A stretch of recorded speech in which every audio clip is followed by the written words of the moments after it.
Butch is a breakdown vehicle on the island of Sodor. He has 6 wheels, like Thomas, and a hydraulic crane arm to lift and tow broken down vehicles. Butch is really good friends with Thomas and the other engines. He is always there to help them when they need it.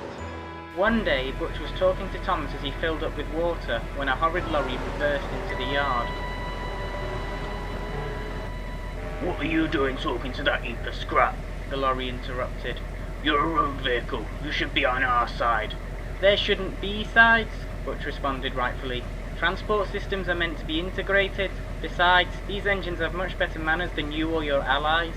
"Grrr," the lorry rumbled. "You're either on our side or else you're in our way. Don't bother coming to us when you realise your mistake. We can do just fine without you."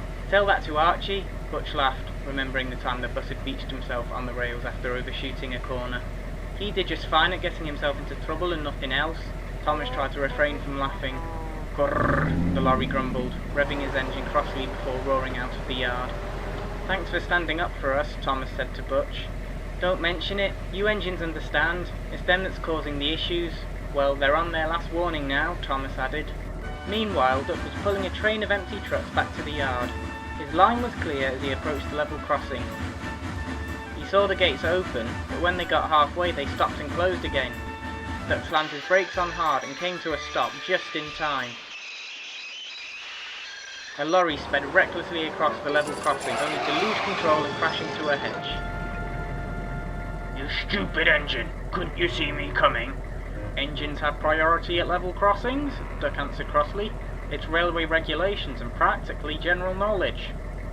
It wasn't long before Butch got the call out. The yard foreman came over to see him. "One of those stupid lorries has crashed," he said. "You need to go and tow him back." "Do I have to?" Butch replied. The lorry had really annoyed him and he felt like he should be left there to learn his lesson. "Yes," the foreman demanded. "It's your job. Set a proper example for how useful a road vehicle should be." Excited to show the lorry up, Butch rolled out of the yard, happy the lorry had got its comeuppance. Butch rolled along. The countryside was peaceful and he enjoyed the clear roads. Before long he found the lorry. "Oh no," the lorry grumbled to itself as he saw Butch pull up. "Doing just fine, are you?" Butch grinned. "I'm just passing by. I'm on my way to help Tom Tipper. His van's broken down again." "Be off then," the lorry muttered. "Only joking," Butch laughed. "I'm here to show you I've got the better cylinders." He swung his hook down and got ready to pull the lorry back onto the road. Slowly, he moved forward, pulling chains wrapped around the lorry's back axle. Gently, the lorry slid through the foliage before making it back onto the tarmac, where its wheels started turning again. The lorry didn't say a word as Butch towed him back to the yard in utter silence. The Fat Controller was already there, waiting with Archie and the other lorries. Thomas and Percy watched from the sidings. The Fat Controller stared long and hard at the broken lorry. "I warned you and I'm a man of my word," he boomed. "It's not worth fixing you up. You'll be taken to the scrapyards tomorrow and whatever can be salvaged from you will be put to better use." Archie and the lorries just watched, shocked at what they heard but still not quite believing it. The next morning, the lorry was loaded onto the flatbed for Thomas, who was numb from the outcome, to take to the scrapyards. He now felt sorry for the lorry, but despite pleading, the Fat Controller insisted he couldn't afford to restore it. The lorry was to stay there, and if someone bought it before it was broken up, it would have hope.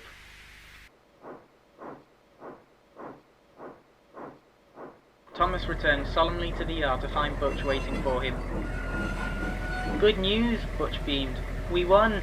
The lorries and Archie's drivers have asked the Transportation Board for a transfer to the north of the island where there are less railway lines, so they're not working under the hands of the Fat Controller."